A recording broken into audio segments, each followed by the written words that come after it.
Riley, can I tell the Q&R code what you just did? Yes. Hello and welcome to the Q&R code. Happy Tuesday. And my twin just dropped her drawers right in front of me right as we pressed record because she said, I cannot do a podcast wearing this thong right now. And then I said, well, you just brought up, now I am thinking about the fact that I'm wearing a thong.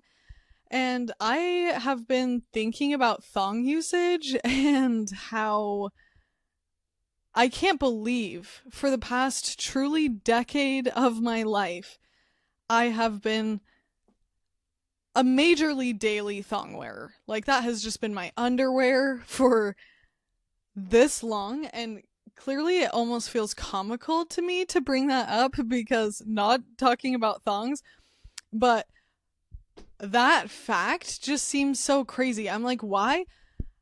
This could have been a rich part of my life, and I decided to wear thongs every day. And for what? Panty For what? lines? It's like, please. I mean, that I think is genuinely why I did it, because the middle of the butt cheek panty line used to drive me crazy, and now I'm like, I don't care about that. If it's tight on your butt cheek and making it like dimple in half, then yes, obviously at that point I care. But you guys. Also, I do remember genuinely, like in high school, when mom, for example, or other like ladies into their adulthood were like, I can't believe you wear a thong like all day long. You simply don't need to do that. They're the least comfortable underwear. I, at that point, was like, it doesn't bother me. Like, I am actually just fine about it. So I don't know if something like does have to do with getting older with this transition. But I know there are a lot of girls that are in their 30s, 40s rocking G-strings, which good for you. I just... now thinking about like wearing only a thong with my jeans, like my everyday jeans, it's like, hello, what are we doing? I don't need to be doing all that. I still am not at the point of deconstruction where it's uncommon practice for me to wear a thong with my jeans. Like, that is still most of the time. Oh my gosh. That is also because for me, that's that would most of my only be underwear. If that's...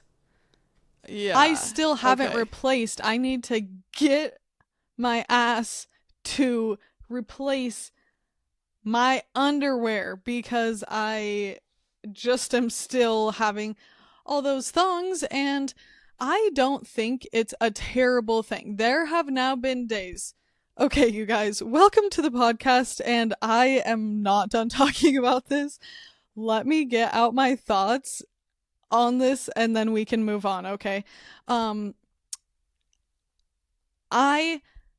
am brave still about thong wearing because, like I said, I basically grew up on that. Like, I am just used to it. It's like part of my betwixt my cheeks every day for years. So betwixt, crazy. So I am still very tolerant of a thong, but eventually you and like some of my other friends that started saying to me like, I can't believe how much you wear a thong. I don't know, you guys eventually caught up to me, and it did. I had a day and then like a week time period that I was like, I can't believe that I am just wearing a thong every day. Like, that is, I don't know, I just one day it did get uncomfortable and I was like, this better never be betwixt these cheeks again. I was so irritated that day, and now since then, I am liking to reach for, like, I like the Skims boy shorts that are, what's the material that I know maybe isn't the best one? Fits everybody. Yeah, the fits everybody that's just so thin and just like you can barely feel like you're wearing anything. I'm loving that, and yeah, haven't replaced it. I am not someone that's thinking I will just ixnay thongs altogether, but now I'm grown up enough to know that I don't need to be wearing thongs every single day. for no good reason. Also, for me, it's not even just against thongs, it's just comfortable underwear. So I Yes. kept my thongs that I know that if I want to wear a thong, I'm happy to reach for those. But my problem was having so many pairs that I'm like, I know that I hate it when I'm at the laundry point where you guys are my options because it's not going to be a comfortable day, and that is true for some fuller coverage underwear. I am a very sensitive to like a seam person. If something has like a fold over like lump pressing into me or like tightness through the gusset, like I just know which ones are comfortable, and I know I'm a big girl that deserves comfortable underwear. Like if I have purchased a car and, you know, household duty things, it's just like I I deserve get this. to wear underwear that's comfortable for me. If you're comfortable buying a pair of shoes, girl, you can buy 5 pairs of underwear, and that will actually And make more of a difference in your life. what's a subtle flex for Riley and I is that we're so spoiled that our mommy gave us underwear money. Our mommy is Yeah. so nice and thoughtful and heard us having this discussion and is like, girls, I will buy you some fresh underwear. So thank you so much, mom. Thank you, Mom. And Also, thank you, Mommy, for getting us back on the Netflix. We just got yes, spoiled. When we bring things to the pod, it really does put it out in the universe and come back around because she was like, girls, I added you onto the Netflix. So that is lucky, and that gives me I my know. little Peter Pan vibes that I just get to be a kid in Mom's house.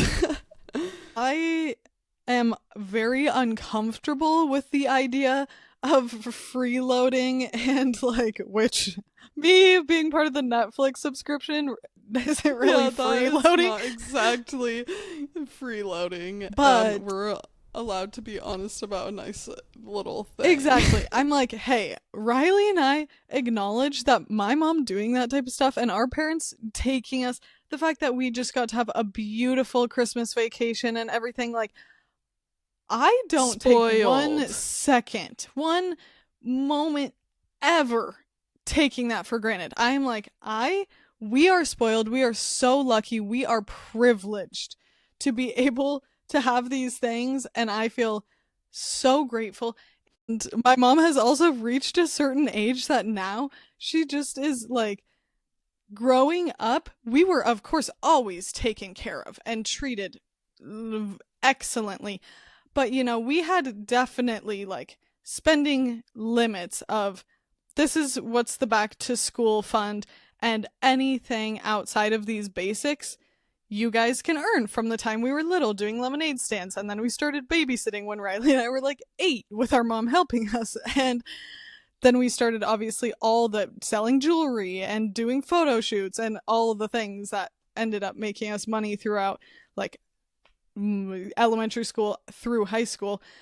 But I'm so grateful now that we have had that. Like, point is, I know we're spoiled. I'm lucky. I'm grateful. And I am more grateful now than I ever would have been as a kid for my mom doing like such the sweetest things, like Yeah. emailing us, you're now part of the Netflix Yeah. subscription.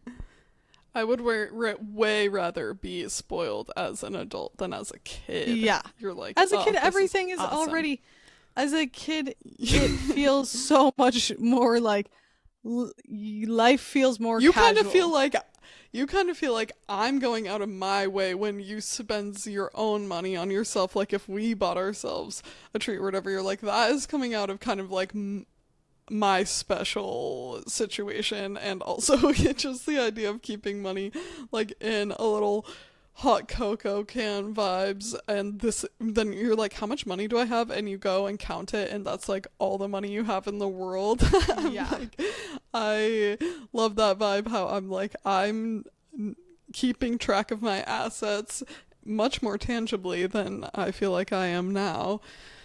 You know what I think is the cutest thing? Riley just brought up the hot cocoa tin that we both legitimately had. Well, all four of us kids actually had cocoa tins that had our money. As we earned stuff, we put cash in them. For Sean's birthday this year, I gave him my coffee tin or my cocoa tin that I found that had the rest of my money in it that I hadn't spent. That was the cash I stored in there, which I was like, okay, girl, serving. I think I had 300 something bucks, and I gave it to Sean for his birthday and gave him the cocoa tin and said, this is like from little Quinn to you, giving you Oh, whatever you want with this money that I feel good about you having absolutely whatever you want for your birthday with this money. And that's I so thought that cute. was really sweet. That is sweet. Oh my gosh. I have a lot of like dollar coins in mine that are like either Sacagaweas or the president dollar coins. And I'm like, why do I still feel like weird about giving these away? I've just always been that way where like a coin or like a Wyoming quarter or whatever, I'm like, they're just special than Yeah. regular money. And the other day, I got a pastry from this cute little bakery, paid in cash, and they paid me back with a $2 bill. And I was like, oh my gosh, a That is $2 so bill. fun. That's awesome. One time serving, I had someone literally like a teenager, so it just felt especially random, but they paid me for their meal with $2 bills. So I got like, I don't know if it was six or eight $2 bills. I wonder if they were like, I'm finally cashing in my tooth fairy money, because why do you have those? Well, welcome to the episode, you guys. I loved, honestly, just jumping in like that. Riley and I are clearly happy to be with each other and happy to be podcasting. And we're having, we're having a good spring day, and we feel in some ways motivated, in some ways like we've maybe lost as much of the zest and role we had entering 2025. So, we want to talk about just having a quick check in with how people are feeling on their goals, because I know I, for one, have not just totally dropped off the face of the earth with my goals. I have goals that I have just a little bit slipped, but I still have my goal in sight, and I'm hoping that some of you might as well have still your goals in sight, even if things have pivoted or if you've decided a different goal is actually more important in your pursuing. How are you feeling with the whole goal thing, Riley? I feel like I have not been perfectly on track. However, I don't want to just like feel like all is lost because of that. Of course, is it ideal if when you set yourself up all the systems and schedule that you stick to that? Yes, but I don't know if this is just so general that this applies to everyone. It may apply to a lot of us, specifically myself. I have had trouble with perfectionism, not in the way to me for like every single facet of my life. That being said, maybe, but like when I especially am using an agenda and like writing down goals and writing down, let's say, like time blocking for my day, tasks I wanted to complete, I have in the past been so like bummed about when I get through that day and I haven't stuck to that or I haven't completed every task or whatever, that I don't even want to use the systems, because I feel like if I write it down, like I'm holding that to myself and then shameful if that doesn't happen. Yeah. And I want to rewire that mentality to it sets me up better for success when I understand what I'm like trying to do, and then I'm still a lot closer to that when I accomplish some of what I'm hoping to rather than not all. And same with some of Yes. my goals that I feel like in the past I have felt like if I set a very specific goal and then I'm like, wow, I haven't been sticking to that. So I guess I should just quietly drop that goal of mine and instead be like, okay, did I every week do exactly what I had lined out for myself? No, I did not. Life happens, things come up, you get sick, you get busy, derailed. I like that. It's the beginning of spring is more of my vibe of how to think of it, but for some of us, it would be to think of it like quarter two. You're into this next part of the year. You can either realign with if something you realized was too ambitious, I need to adjust some of these goals if I'm going to be successful, or you can be like, was that honestly not because I couldn't have accomplished that? I need to just, see that through a little bit more. But I guess I I didn't say exactly how I'm feeling personally with my goals. That's just where I want to start with this conversation. Yeah, I think that it is true, and maybe there are some just hard people out there in the world that are like, no, I am so no bullshit. Like, if I make a goal like this, I better see it through every step of the way as planned, or else I am failing myself. Maybe we're just not that people. And I I have had many goals that I've successfully completed in the past on the projected timeline as well. So I do have that confidence in myself. And one of the goals that I'm working on right now, well, my major goal is something that feels encompassing in so many parts of my life that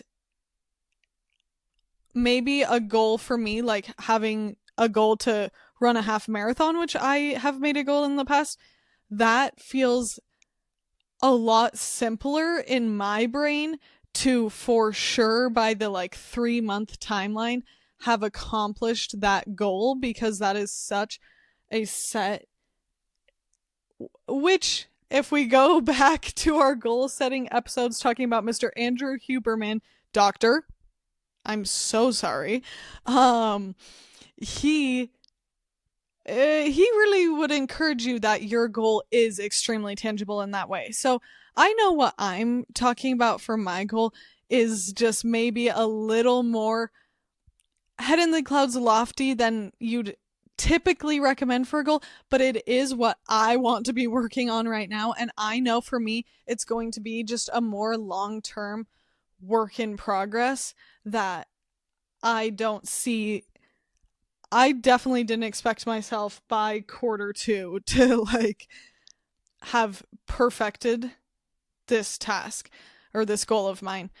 But I do really think it's worthwhile, even then, to keep checking in because at the end of the day, these the goals I have are things I want to be changing my life for good forever.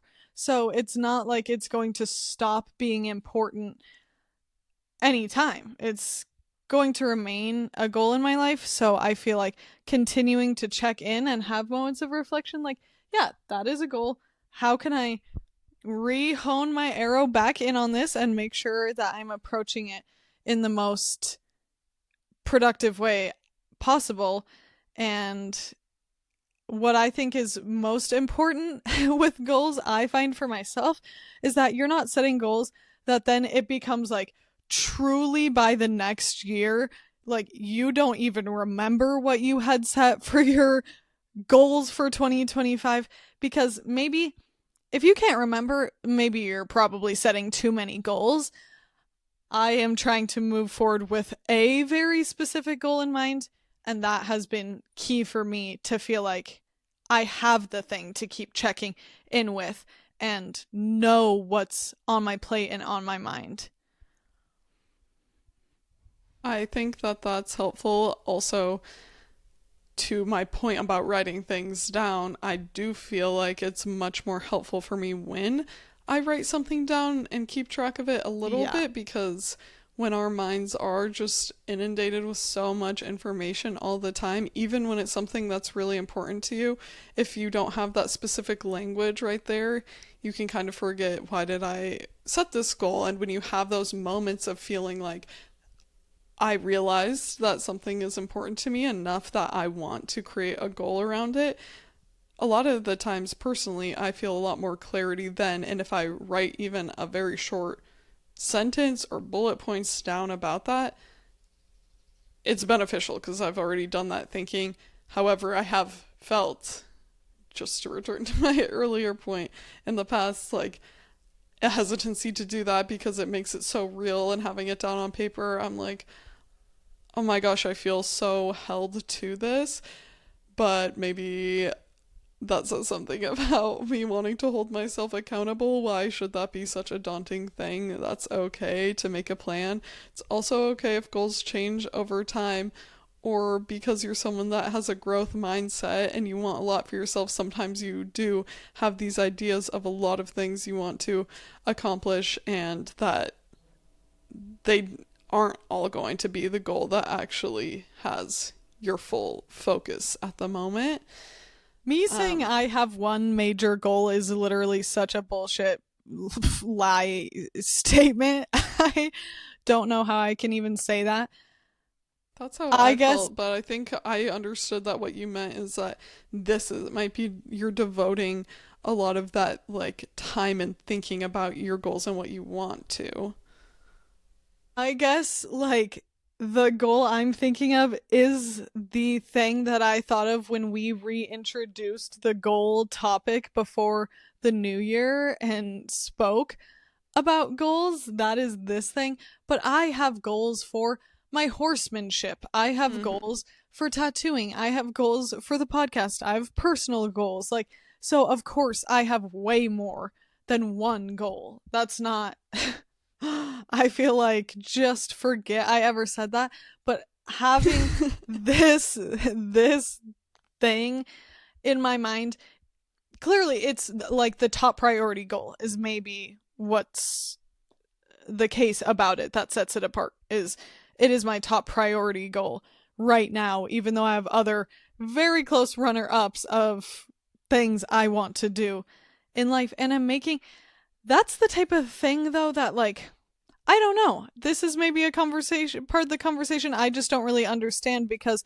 Huberman talking about goals is saying you really, want to narrow in and focus on a specific goal. But so many people are obviously high achievers that are working toward many goals at once and are doing so successfully, at least to the degree that maybe not 100% of what they want is getting done, but progress is being made toward those goals all the time. So Yeah. I don't know how I to think about it. I don't know either, but there's just no way that focusing on one and only one goal is going to be realistic when there are different facets of your life. I could have different, maybe it's just the term goal, but dreams, wishes, Yeah. those are kind of goals also. But the way I want to show up for people in relationships, to me, could be considered like goals I have for what I'm looking for in my friendships, and then what I'm looking for in my marriage, and then my business and professional goals. It's, how could you even in that category have one goal?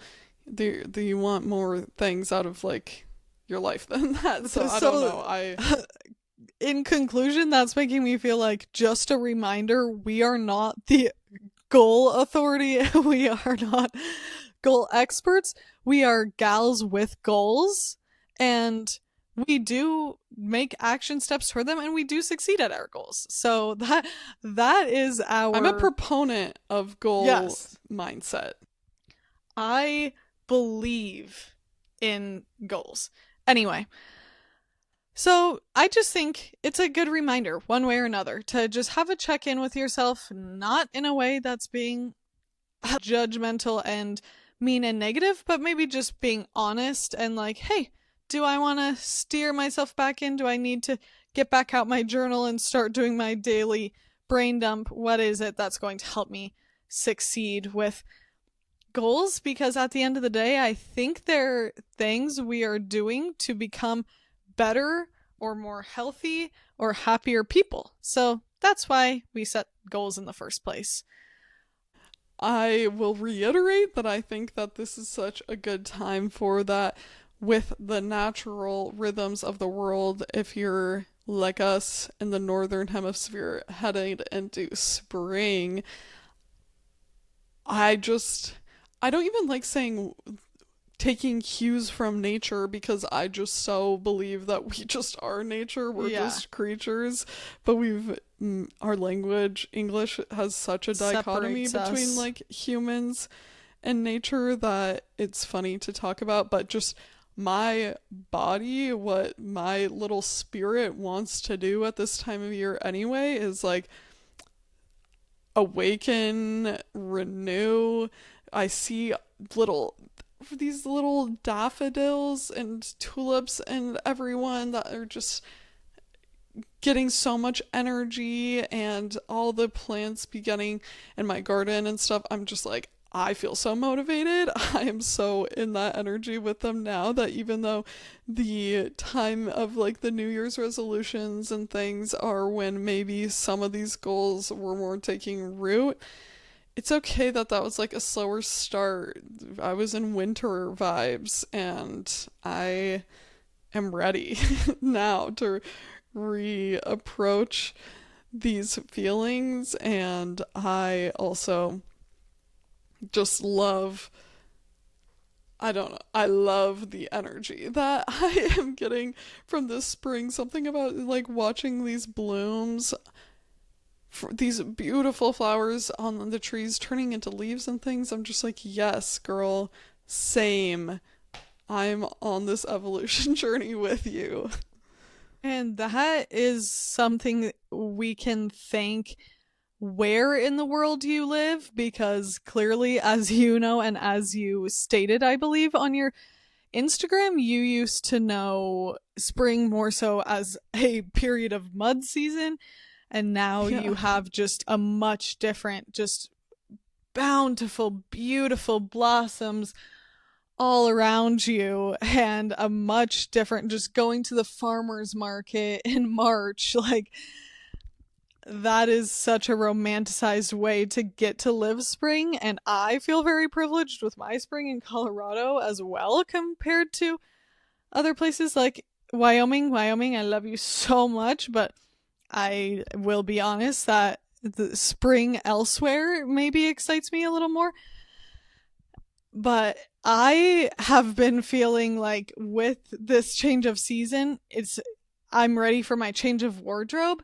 And unfortunately, I'm in one of those periods right now where I'm feeling very just blah, like I have nothing to wear, looking, scanning back and forth across my clothes in the morning and being like, nope, that is just not speaking to me. Like, I'm not feeling my cutest self. I'm not feeling so fashionable. I love to make an outfit, and right now I know. Guess what I know is not the solution? Is to go on a shopping spree. I know that that is not the solution. That is not going to solve anything, except make temporary fun, permanent damage to my finances, and permanent repercussions for the environment that I don't want to make right now, because I know I don't actually need new clothes. I'm just having a moment of lack of interest with my closet. I really believe it'll come back around, and that this is a fun challenge for me to just push myself to become reinvigorated somehow and to get re-inspired, and maybe flipping through, like, I have a couple really beautiful fashion coffee table books that would be fun to look at. And clearly we also have things like Pinterest at our fingertips, which sometimes I absolutely love style inspo on Pinterest, and sometimes it doesn't really spark that thing for me. And I also feel like sometimes scrolling for me right now, scrolling is not really the way I want to find my inspiration. So I'm dealing with it. I don't know. Rye, do you have any 2 cents on what to do? Are you feeling that way with your clothes? Because you look so beautiful and springy and adorable. Thank you. I feel like I A am getting the benefit of now that we're stepping right into a new season, like it's warm out and I am getting to like have a kind of changeover from what I've been wearing, so you get that natural reset. And I also think that how I perceive you and your style is that you get that zhuzh from your hair and your jewelry, and those are the things you lean into with your outfits. So I think sometimes the clothes themselves, we have had a lot of our things for a long time, which is something that I am grateful for, but it's normal when you're also feeling like ready for a change of pace to feel that way. But you're right in that it would not solve it actually to have new pieces and different pieces, because I think it just shows that no matter what you have, when I know you have like beautiful, great clothes, Yeah. you can sometimes get caught up in that feeling. I don't even know that this is coming from a place of consumerism for you, but I will say for me, just getting like pushed a lot of ads and constantly acquiring new things on social media has given me like subliminal feelings that are not even my own, but of feeling like sometimes the if I just had this, I have a white shirt, but if I had like the particular white shirt with the fit that I'm actually wishing for, that this situation would be better. But I don't know if it actually would, because you could just, with that mentality, never stop. And I think that's the point of it, is like you could forever think that if I just had this thing and made that tweak. So that's why I also have, not only why, but a reason I've taken such a step back from acquiring new pieces, because I'm like, let things just sit there, narrow stuff down, and we'll do what we have to. And in both of our cases, I am like, we are lucky that with jewelry, this dress, by the way, I have had since high school, I know and it. will It looks I'm so just lovely. wearing it. Thank you. With different jewelry, and I feel like I haven't always styled this like this, and so it's giving me new life to it, and Yeah. I think you'll definitely get that feeling too. I also feel on Pinterest that so many people adore Pinterest. I don't feel like my algorithm is like that much it for me, and maybe it's because I don't spend enough time on there pinning, refining things. I'll see a lot of cute stuff and like some things I'm interested in, but I'm not obsessed with it. And with, like you said, with scrolling, I don't know. I feel like I take photos that I'm like, that would be fun to post on Pinterest. I could see these being fun on boards, but I don't know if I want to spend more time on there to like get more of my inspo down for a better feed. Same with TikTok, how I don't scroll through my FYP. And so sometimes once in a while, a couple videos I will, and I'm like, this isn't even really doing it for me. But Yeah. why would I open Pandora's box to be like, but let's refine my algorithm a little, when the problem is like spending too much time on social media? Yeah, well, I have heard from a lot of people recently that Pinterest, their algorithm as of late, has flopped, which is more how I feel. I don't feel like it's always been that way. I have got a lot of inspiration from Pinterest, and I still do. I use it for my job. So, I'm constantly looking at different references and inspo for ideas with tattoos and other art. And that has helped, that I do feel like I have a pretty good algorithm, but now I feel like it is just kind of serving me the same vibe of stuff, that now I'm again ready for just something, a fresh new look, new eyes, and okay. You know what this made me think of? Another thing. What is maybe my least favorite thing about Pinterest and social media, maybe ever, is, once again, the lack of diversity on my feed. I see on my Pinterest feed skinny white women always. And I have even been someone, like I told you guys, that has searched. I will search black cowgirl aesthetic because I want to see diversity on my feed. I do not only want to see skinny white people. Like, that is not what I want my world to be made up of in real life or on socials. And so that is frustrating because it's like, I don't want to have to search like plus size women to be able to ever see a plus size woman on my feed anywhere.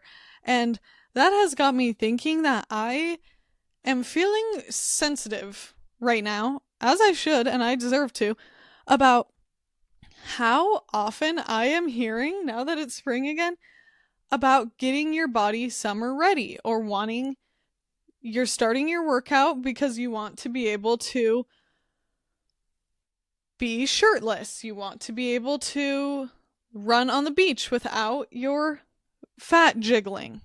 And I am over it. Like, I really am just so at this point, like, are you guys really not clocking this every time this is being said, or you're saying it? I don't know. Maybe I'm feeling really proud of my journey of deconstructing thinness and those societal expectations, that now I'm just like, it just feels in poor taste to me. And that is the most casual way to put it, because that negates like how actually serious, maybe, and damaging it is. But for me, I'm like, at this point, that's just so uninteresting to me, for you to be talking about that, your body.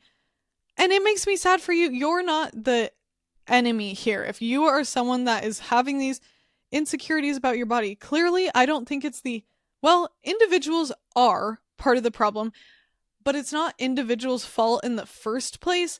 But at a certain point into adulthood, when you've learned to be a critical thinker and like listen to other perspectives and surround yourself with diverse people, like, don't you guys know now? We stop with that body shaming bullshit. Like, that is not it. We don't owe a certain body size or type to anyone. The idea of thinness being so glamorized is so boring. I'm annoyed. I am bored.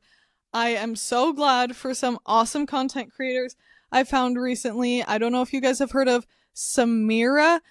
I hope that it's Samira and not Samira, that I'm saying it correctly.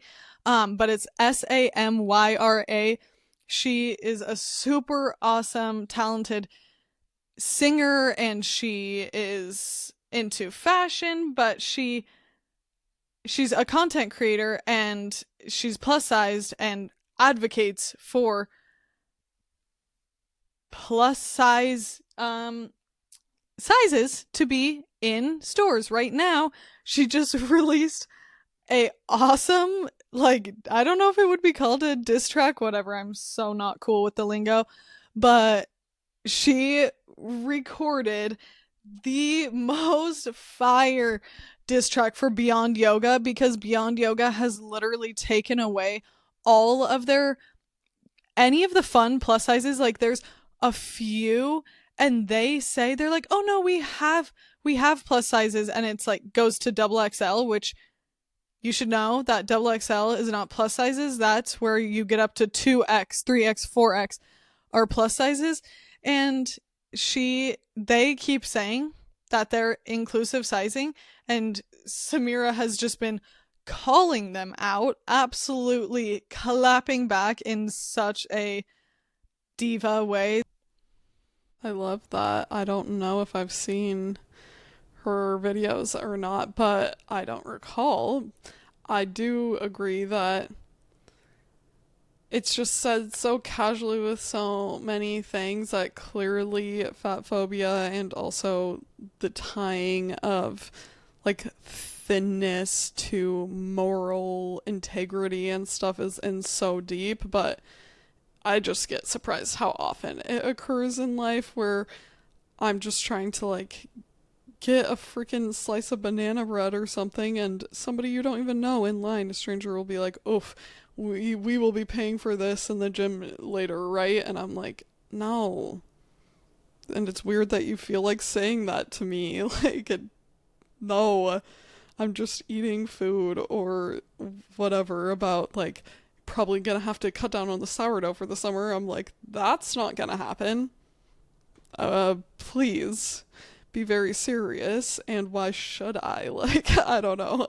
I also have been thinking about and listening to some different podcasts where people talk about it, that I am curious about like the body positivity movement versus body neutrality, because Mm-hmm. I know what sounds to me like what you would guess is the best case scenario is we all feel like positive and confident about our bodies. I think that confidence comes across so chic regardless of what size you are. Like you can tell when people are owning it with themselves.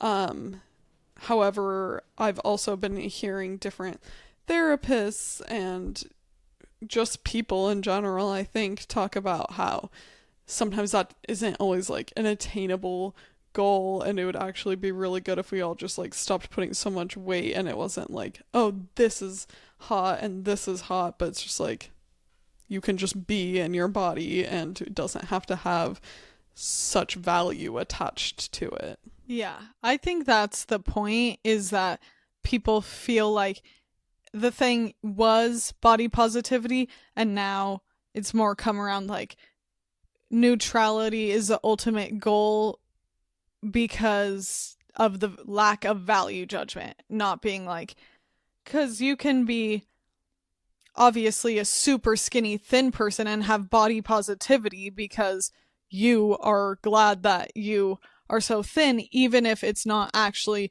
the healthiest weight for you or whatever. I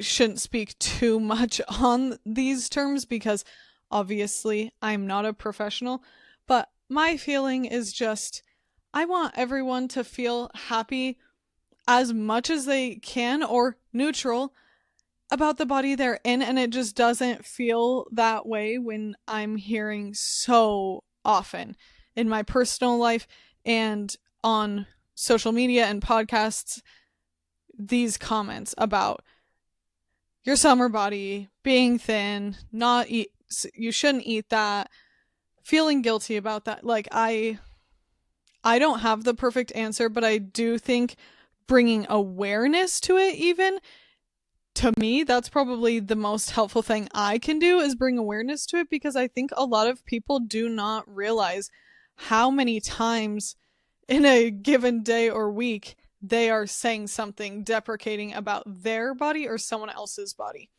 um Mm-hmm. based on really fat phobia.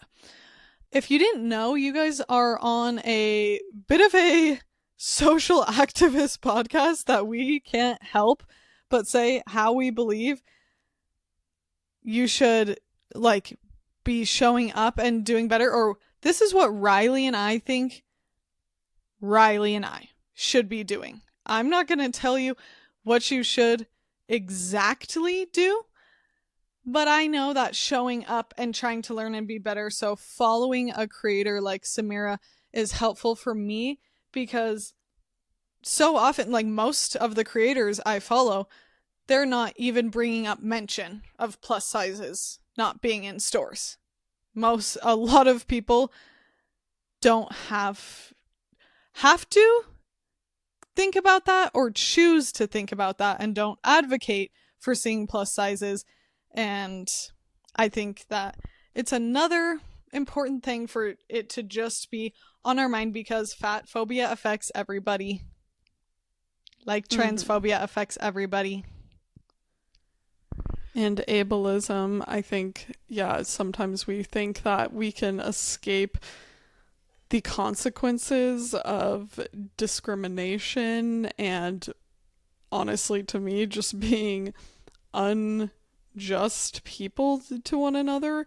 But I very much so believe in the idea that injustice anywhere is a threat to justice everywhere. And if you're okay with an immigrant being treated this way by our government, then you have to be okay with other people disregarding your humanity and personhood and like taking things away from you based off of rules that they made up. And I think that clearly for me,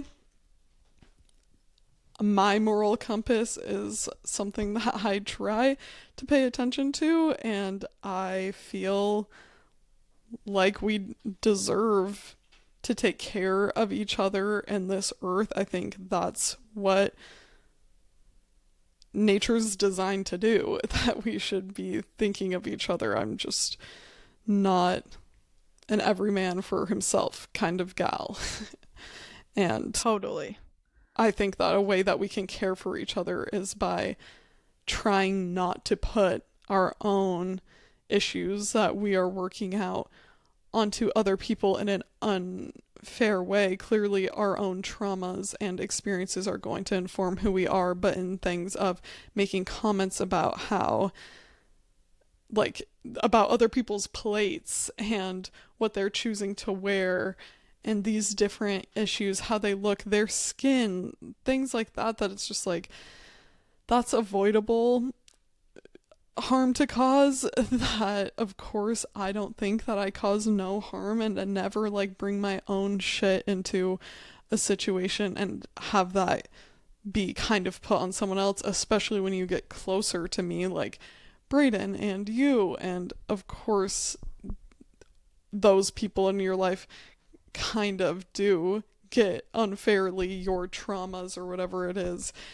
that they're dealing with alongside you, but that's not the same to me as saying something that is going to just be hurtful. Like, for example, this TikTok, that the first thing on my For You page, since I just said I haven't been scrolling, sometimes I watch the first video when I log onto the app, and this person was just being so vitriolic about fat people and saying like that they are sick of people talking about getting plus sizes in stores, like that's your fault that you're not able to shop there, and just went on a tirade. And I'm like, ugh, why did you feel like you should take this like hateful diatribe to the internet? And also, And that is they're an startling to me. influencer. They're an influencer that has representation, that makes money from these brands. I actually know about this through Samira. So, Okay.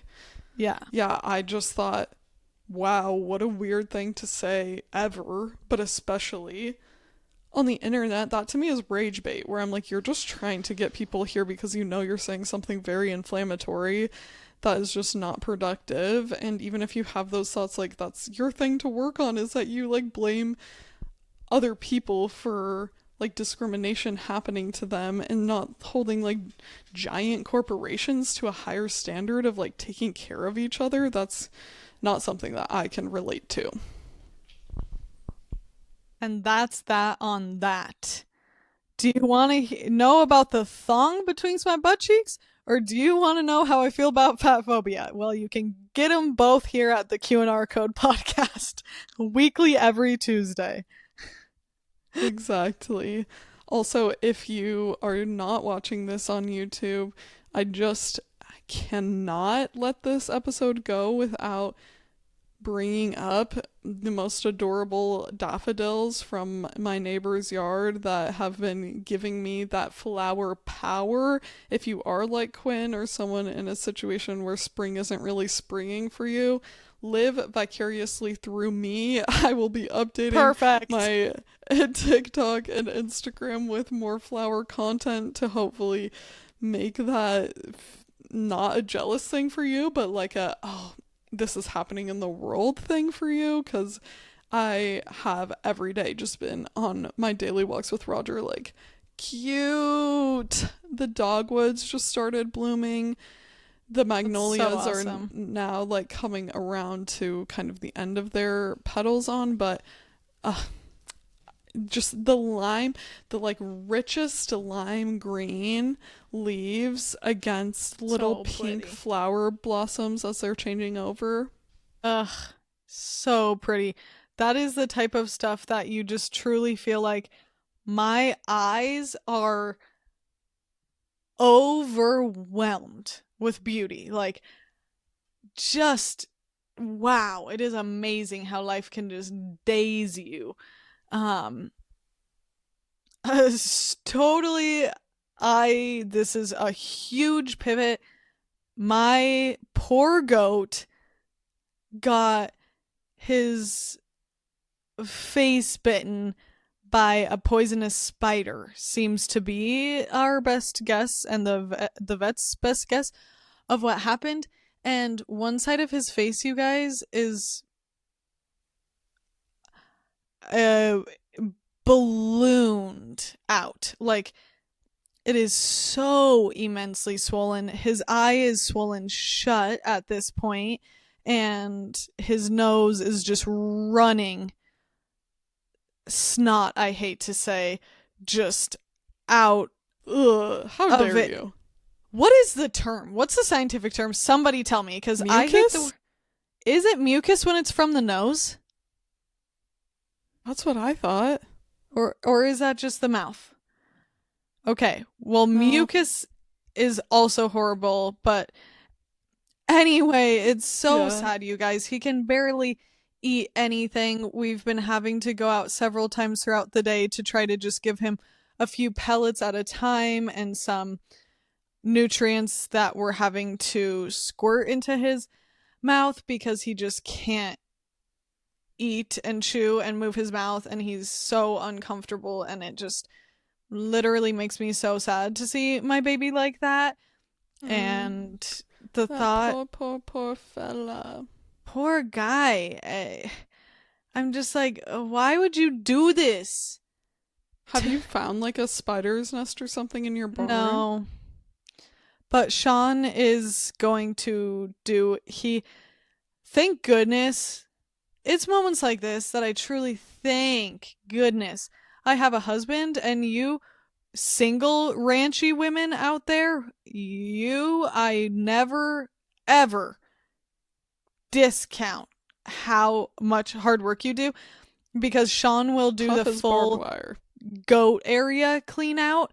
I would actually die from allergies. Like, he already wears the N95 mask doing that because it's so dusty and dirty to just get all of the like shavings and straw down and flip the whole bedding and everything of their whole area.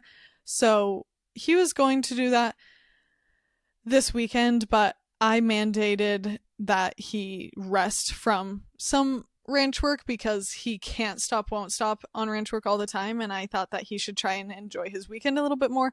So I'm sure he'll be doing that in the next day or two to ensure that we don't have a nest anywhere. But there's not anything we've seen, but I mean, I totally see a spider living in that environment.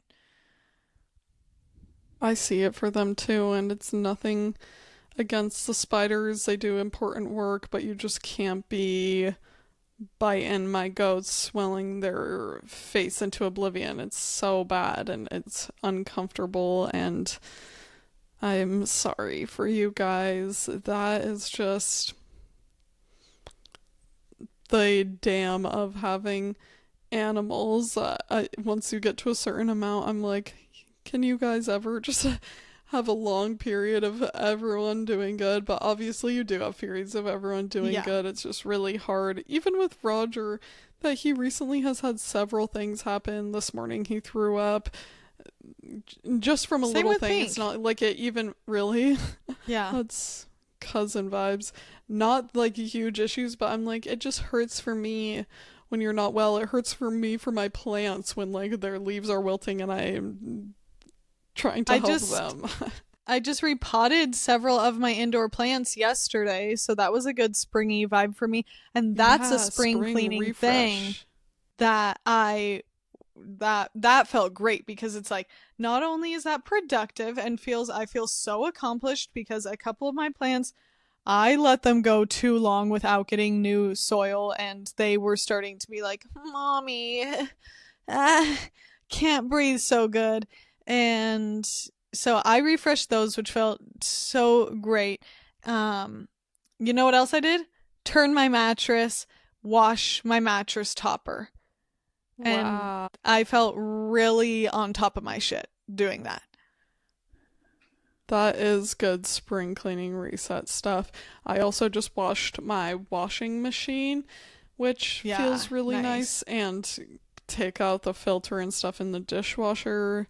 Sorry not Wow. to bring up a sensitive subject, but cleaned Yeah, the filter I and scrubbed my that, sink. and yeah.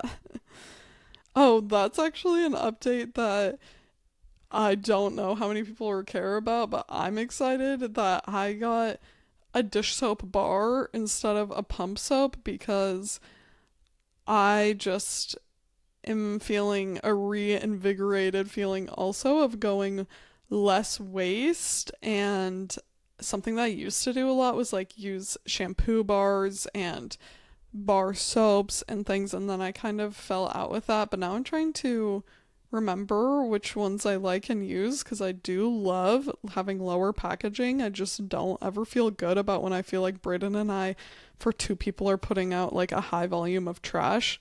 And Yeah, I really like this dish bar and it's sudsing up great. Before, not that nice. I even have to stipulate this, but I wasn't buying like plastic bottles of dish soap. I was buying the refills, but that in itself clearly is waste as well. And yeah, I'm excited. I am excited about Blue Earth. That mom, I'm sure that's what you cleaned your washing machine with is the Blue Earth Blue tablets. Land. Blue Land. And those it's great because they don't come in a plastic thing and they're not liquid. They're just a tablet that you then dissolve in liquid. So I'm excited to try that and like that would be a great alternative for dish soap as well to just fill up a pump. But yeah, you know what's coming up this week or next week? I don't know. The Sephora sale. So it's another time that I just want to say I do not want to be a hypocrite and I don't want you to feel ashamed for buying stuff. We buy stuff. You know, like we are not no waste, zero purchases people, but we want to be as really working toward as precise with our purchases and like really purchasing things that mean the absolute most to us to not just be buying a bunch of first of all waste, second of all spending a lot of money. Mm-hmm. um so just think twice before you place orders and try to be honest with yourself about what you want badly enough that it's a need for you to spend your hard-earned money on, you know? For example, at the Sephora sale, I should restock my Tower 28 pistachio lip gloss because that is my everything Daily go driver. to. Yes, and it's not trying out like, oh, just a shade of lip gloss to see if I like it. That is where sometimes it's frustrating when you're someone that I'm like, I would like to experiment, see what shades I'm drawn to or whatever, but I don't want to buy all this stuff that I won't go through for makeup. So when I find something like that, as much as it might be fun to like get a new thing, to try something different, I already know how I feel about that. And I love having just like a smaller kit of go tos, Yeah. not all these choices. I need a heat spray for my hair because I don't have any. I don't use heat on it often, but when I do, I want to be protecting it. And I'll probably restock on sunscreen, maybe. Anywho, you guys, I actually had such a fun episode today. I hope that you all enjoyed. If you are watching on YouTube, how freaking adorable is my little black cat on my lap? She is so cute. Oh my gosh. I feel so lucky that I have a cat that sits on my lap. Uh, we Shout out wish Lucifer. you a happy start of spring. Riley, Happy April. I love you, my twin. Tell the people where to find us. You can find us at the Q&R code at quinnliljestrom or at quinnliljestrom on Instagram. On our TikTok, we are at the Q&R code podcast. And we appreciate you listening. I also, at the very end of the podcast, am going to introduce a happy April Fool's Day. I hope nobody did something like vindictive as a prank to you, because that's where pranks can really cross the line. Hopefully it was all good vibes or nothing at all. And we will talk to you very soon next week. In fact, enjoy this first week of April. Thank you. Bye. Bye.